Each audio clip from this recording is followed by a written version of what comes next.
pense qu'on sera tous d'accord pour dire que le joueur que j'ai le plus choqué à la Capcom Cup 11, c'est Blaze.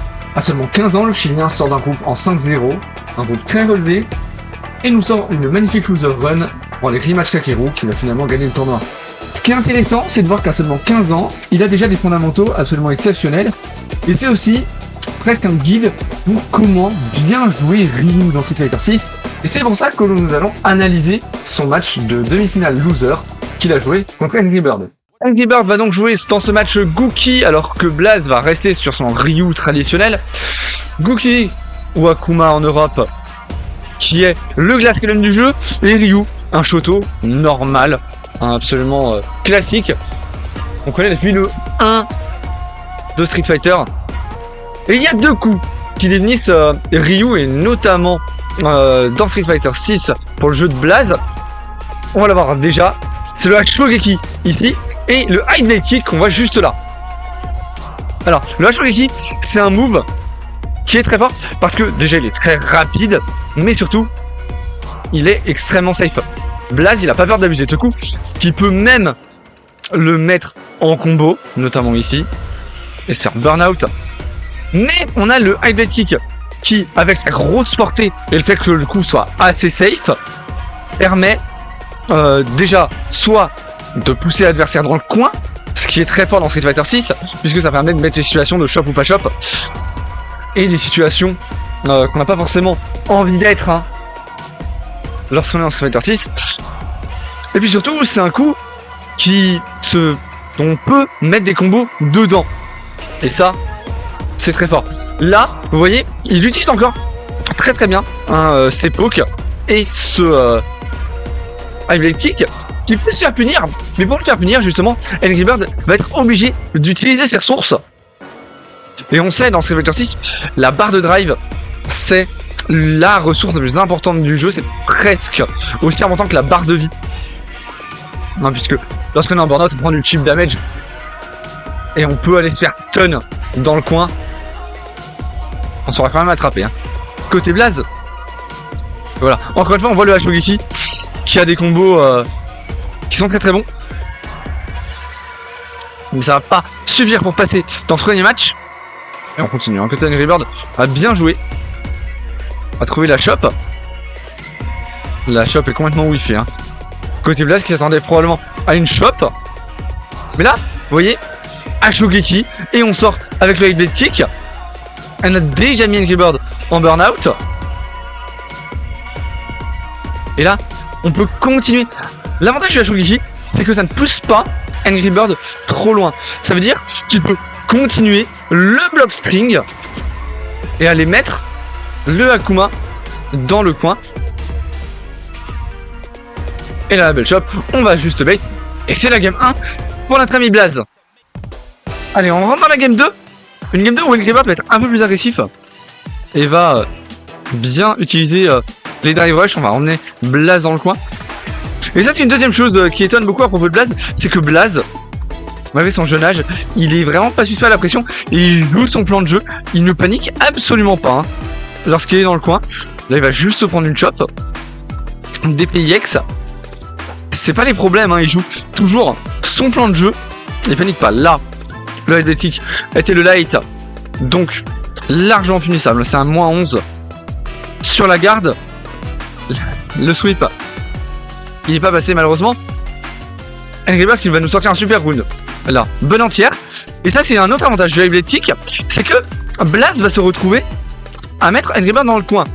En mettant Angry Bird dans le coin, il va forcer le joueur des Émirats à utiliser ses ressources. Voilà, avec notamment ce drive universal qui va amener un gros point drive rush, et ça, c'est la mort pour l'ami Angry Bird.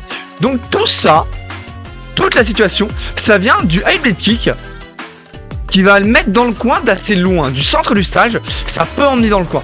Et ça, c'est une des choses qui fait que ce coup est extrêmement fort. Et Blaze a vraiment pas peur d'en abuser. Blaze qui commence à utiliser un peu ses drive rush, il a quasiment pas fait depuis le début.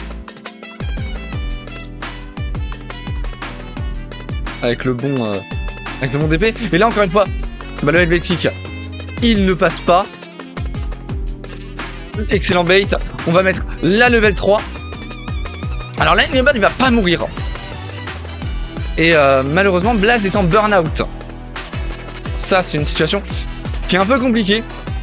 Hein, parce qu'il faut trouver le dernier coup. Surtout qu'il se fait attraper. Et là, ça fait quelque chose d'important. Quelque chose de très important. Là, Angry Bird va mettre la super d'Akuma. Et vous allez voir, Blaze va l'esquiver. Alors, pourquoi est-ce que Blaze va l'esquiver? Déjà, la super d'Akuma, elle est assez difficile à mettre en combo. La super de la niveau 3 est dure à mettre en combo. Donc, lorsque vous jouez contre Akuma, ce que vous pouvez faire, c'est, lorsqu'il va vous combo, vous gardez la direction haute activée. Si le Akuma met le combo, bah il met le combo. Là, vous avez rien à perdre. Par contre, si c'est pas censé connecter, étant donné que vous êtes invincible à la level 3 d'Akuma sur en saut, et ben vous allez tout simplement esquiver la super. Et c'est exactement ce que Blaze vient de faire, ce qui va lui gagner la game. Ça tout seul. Et on va arriver dans une game 3. Et là donc, on a un Blaze qui est en 2-0, qui continue à jouer avec sa LB kick et sa Shogeki. Le sweep est très bon. Et Blaze, il appuie pas sur les boutons. Il a absolument pas peur. Et il continue à appuyer. Angry Bird est déjà dans le coin. Il sait qu'il est sur burn-out, donc il met le reversal. Ça, c'est une autre chose que vous pouvez faire dans vos matchs. Si vous savez que vous allez vous faire burn-out sur un combo, vous pouvez faire drive reversal. Vous êtes burn-out de toute manière, mais vous le faites lorsque c'est votre tour. Blaze qui va remettre Angry Bird dans le coin. Drive impact qui passe absolument pas.